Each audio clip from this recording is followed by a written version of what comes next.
تو ان کا جملہ یہاں پر یاد آ گیا کہ وہ کہتے تھے کہ میرے آقا نے یہ فرمایا کہ لڑکی کا پیدا ہونا رحمت ہے، رحمت ہے۔ تو میرے بھائی اپنے انداز میں سمجھایا کرتے تھے، ان کا نرالا انداز تھا، وہ اپنے انداز میں کہا کرتے تھے اکثر نکاح کے بیان میں کہ دیکھو اللہ کے نبی فرماتے ہیں کہ لڑکی کا پیدا ہونا رحمت ہے اور لڑکا نعمت ہے، نعمت ہے، لڑکی رحمت ہے، رحمت ہے۔ تو وہ سمجھایا کرتے تھے کہ دیکھو رحمت اللہ کی خاص صفت ہے جو کبھی ختم نہیں ہوتی۔ تو لڑکی کو دیکھ لو کہ لڑکی گھر میں ہے تو بھی اس کی محبت کبھی ختم نہیں ہوتی، اور لڑکی کی شادی ہو گئی، وہ بچے والی ہو گئی، تو دنیا دیکھتی ہے کہ باپ کے حلق میں آخر میں اگر پانی کوئی ڈالتی ہے تو وہ لڑکی ہی ڈالتی ہے۔ تو وہ کہتے تھے کہ بھائیو لڑکی رحمت ہے، اور پھر وہ ان کے نرالے انداز میں مسکراتے ہوئے کہتے تھے کہ لڑکا نعمت ہے، اور پھر وہ تشریح کرتے تھے، مولانا مفتی رحمت اللہ صاحب، مولانا سلیم صاحب وہ تشریح کرتے تھے، کہتے تھے دیکھو لڑکی رحمت ہے اور لڑکا نعمت ہے، اور نعمت دی بھی جاتی ہے لی بھی جاتی ہے۔ تو وہ کہتے تھے کہ دیکھو اللہ نے لڑکا دیا بڑی نعمت ہے، لیکن شادی ہو گئی تو وہ نعمت گئی، شادی ہو گئی تو وہ نعمت، سمجھ گیا؟ وہ بڑی نعمت کس نے لے کر گئی؟ ارے بولو، ہاں اشارہ کر رہا ہوں، سمجھ لو کہ جس دور میں میرے نبی آئے پوری دنیا عورت کے پیدا ہونے کو ظلم، عیب اور ناپسندیدہ سمجھتی تھی، میرے آقا نے فرمایا کہ لڑکی کا پیدا ہونا رحمت۔ پھر اگر وہ بیوی بن جائے، کسی کی زندگی میں آ جائے، تو میرے آقا نے فرمایا کہ زندگی کا بہترین ساتھی۔ پھر وہ جب ماں بن جائے تو سنو سنو سنو، پھر میرے آقا نے فرمایا کہ الجنت تحت اقدام الامہات، ماں کے قدموں تلے جنت ہے، جنت ہے۔ کیسے انتظام، کیسی رحمت اللہ کے نبی نے پوری دنیا میں عام کر دیا، اور صنف نازک کو ایک مقام، ایک مرتبہ دلایا، یہاں تک کہ میرے نبی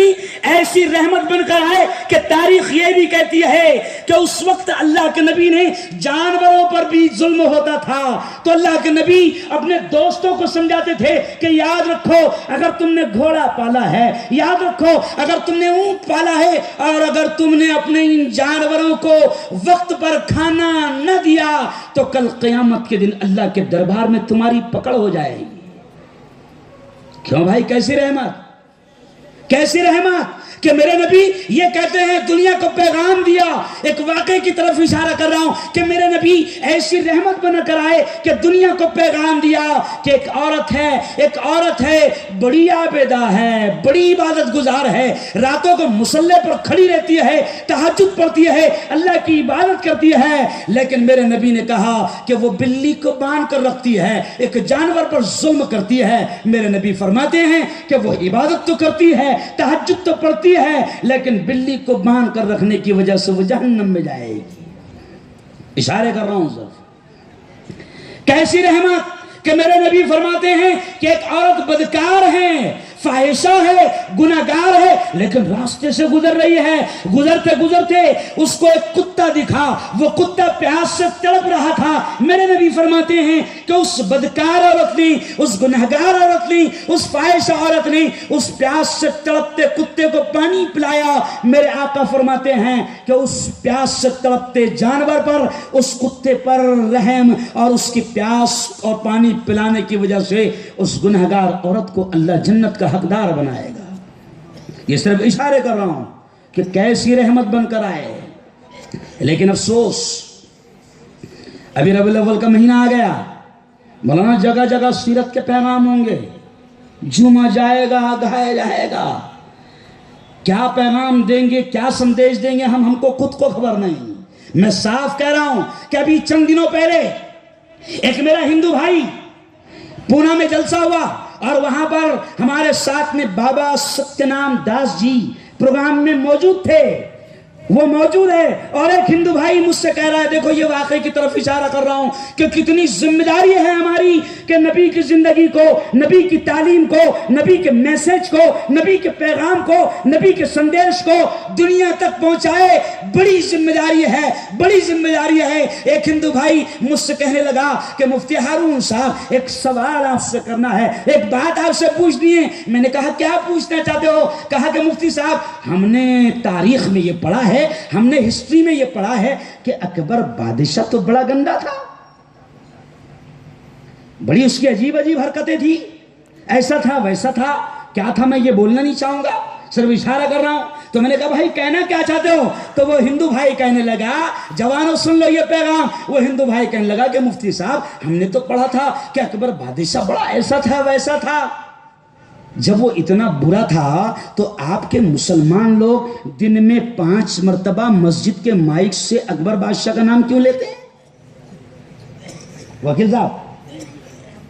وہ بھائی کہنے لگا کہ اگر اکبر بادشاہ خراب تھا تو آپ کے مسلمان دن میں 5 مرتبہ اکبر بادشاہ کا نام کیوں لیتے ہیں؟ میں نے کہا میرے بھائی رمیش، غلطی تیری نہیں ہے، قصور تیرا نہیں ہے، جرم ہمارا ہے، مجرم ہم ہیں، قصوروار ہم ہیں کہ ہم نے آج تک تم کو اذان کا مطلب بھی نہیں سمجھایا۔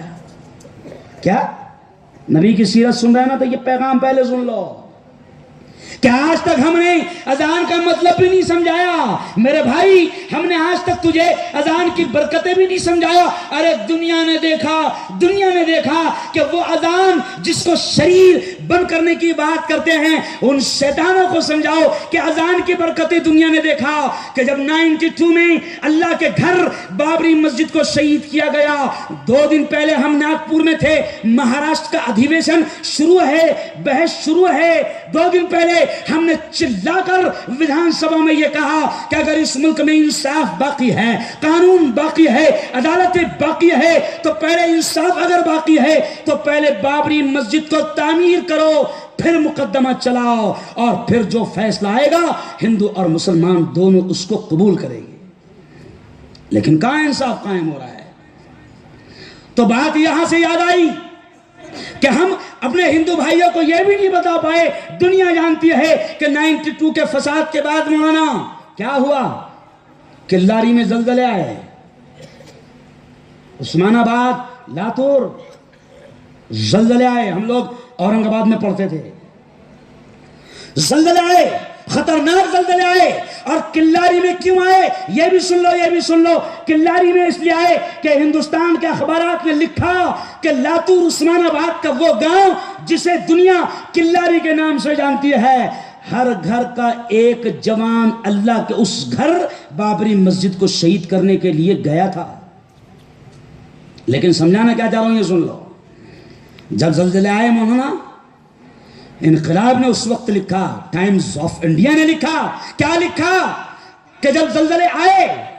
اور مسلمان کی عادت ہے، اس کو تعلیم دی گئی کہ جب کوئی مصیبت کوئی آفت آئے تو اللہ کا نام لو، مسلمان اذانیں دیتا ہے، اگر ہوائیں تیز ہو جائے تو مسلمان اذان دیتا ہے، اگر ماحول بدل جائے اور ایسا لگے کہ یہ عذاب ہے مسلمان اذان دیتا ہے۔ تاریخ یہ کہتی ہے کہ کلاری میں جب مسلمانوں نے اذان دیا، زمین کا تھمنا، زمین کا زلزلہ، زمین کا ہلنا رک جاتا تھا۔ تو ہندو بھائی 8-8 9-9 سال کے مسلمان بچوں کو چاکلیٹ دیتے تھے، پیسہ دیتے تھے، اور اس کو ہاتھ جوڑ کر کہتے تھے کہ میرے معصوم بچے وہ اذان دے جو مسجد میں ہوتی ہے، جب تو اذان دیتا ہے تو اللہ کا عذاب رک جاتا ہے۔ یہ کیوں اشارہ کر رہا ہوں؟ ہم نے آج تک کے اذان